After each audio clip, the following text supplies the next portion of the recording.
Fala pessoal, vamos começar a nossa revisão de eletrostática. Hoje nós vamos estudar carga elétrica.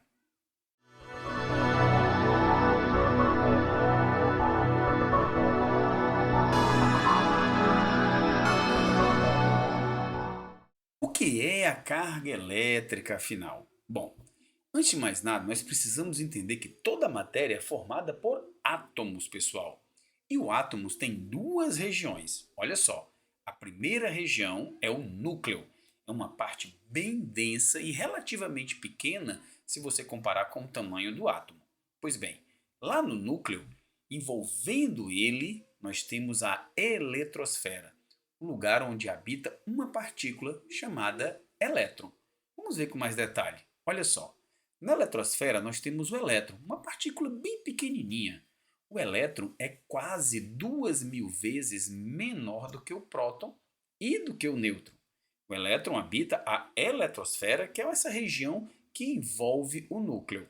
Mas no núcleo nós temos duas partículas, os prótons e os nêutrons. Olha só, existe uma propriedade chamada de carga. Pois bem, o elétron ele tem essa propriedade. O elétron ele tem uma propriedade carga negativa. Já o próton, que habita o núcleo, ele tem uma propriedade carga positiva. E o nêutron? Bom, o nêutron está sugerindo, ele está neutro, ele não tem essa propriedade carga. Olha só, eu vou representar com mais detalhes o nosso próton e o nosso elétron. Como eu falei, o próton tem carga positiva e ele é quase 2.000 vezes maior do que o elétron. E o elétron tem carga negativa. Apesar dessa diferença grande de tamanho entre o próton e o elétron, eles têm exatamente a mesma carga elétrica, porém com sinais contrários. Aliás, carga elétrica é medida numa unidade chamada de Coulomb, aqui embaixo representado pela letrinha C. Veja aí, a carga de um próton é 1,6 vezes 10 elevado a menos 19 Coulomb. Se você quiser usar 16 vezes 10 elevado a menos 20, pode usar de boa. Mas o elétron ele tem carga pessoal negativa, mas o valor é o mesmo, olha só. 1,6 vezes 10 a 19, ou, se você preferir, 16 vezes 10 elevado a menos 20 Coulomb. E o que é, afinal de contas, um corpo neutro? Olha, toda a matéria é constituída de átomos. Átomos que dentro dele tem elétrons e prótons e nêutrons. Não vou falar muito do nêutron, vou falar do elétron e do próton. Toda a matéria, portanto, tem cargas positivas e negativas dentro dela. Se a quantidade de cargas positivas e negativas forem iguais, aí eu tenho, portanto, um corpo neutro. Dá só uma olhadinha aqui. Eu tenho essa minha bolinha representando um corpo, no qual ele tem 5 cargas positivas e 5 cargas negativas. Suponha que seja possível. Pois bem, se eu somar a quantidade de cargas positivas e negativas, sabe o que eu vou obter? Zero. Portanto, esse corpo não tem carga elétrica. Entretanto, eu posso ter um corpo eletrizado. Veja nesse meu primeiro exemplo. Eu tenho aí 5 cargas positivas e somente 2 cargas negativas. Neste caso, esse corpo ele tem um excesso de prótons. Olhe só, eu quero que você compare o corpo de cima com o de baixo. O corpo neutro também tem 5 prótons, mas ele tem 5 elétrons. Os 5 prótons do corpo de baixo que você está vendo aí sumiram 3 elétrons. Opa! Então eu vou dizer o seguinte: esse cara ele perdeu elétrons, pessoal. Se ele perdeu elétrons, ele vai adquirir uma carga positiva. Quem perde elétrons fica com carga positiva. Ele apresenta um excesso de elétrons em relação ao número de prótons. Agora nós temos o nosso outro corpo. Veja só com atenção.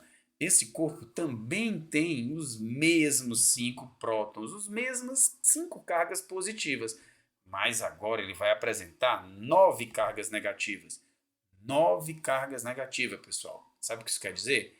Esse cara tem um excesso de cargas negativas, ele tem um excesso de elétrons.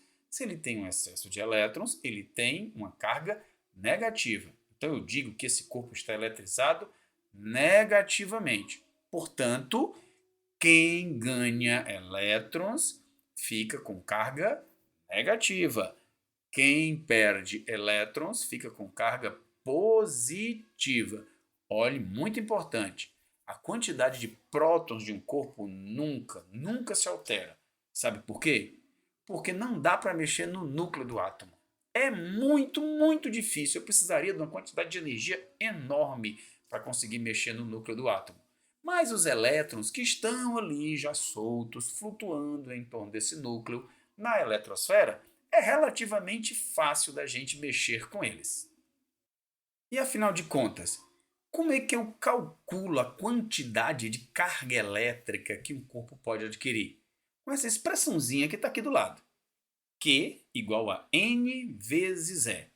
Que quer dizer isso? Bom, o primeiro a se saber é o valor deste Q, pessoal.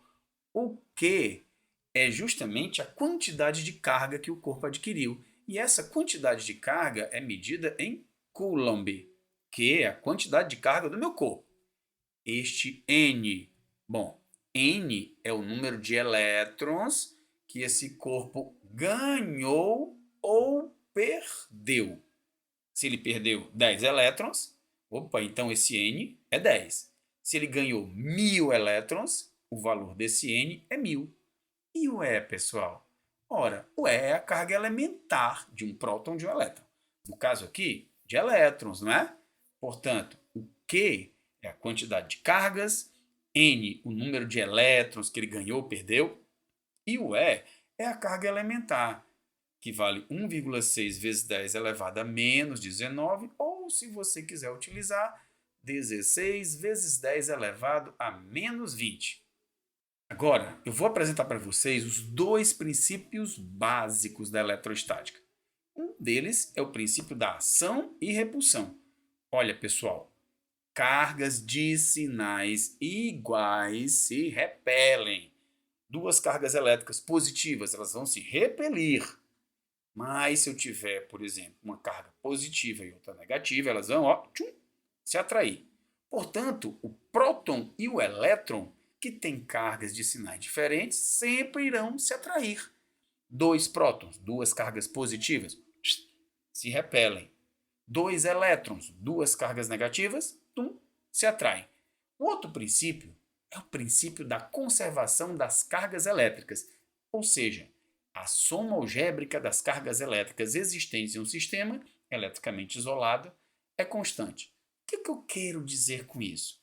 Isso vai ficar mais claro quando eu for falar do processo de eletrização por contato.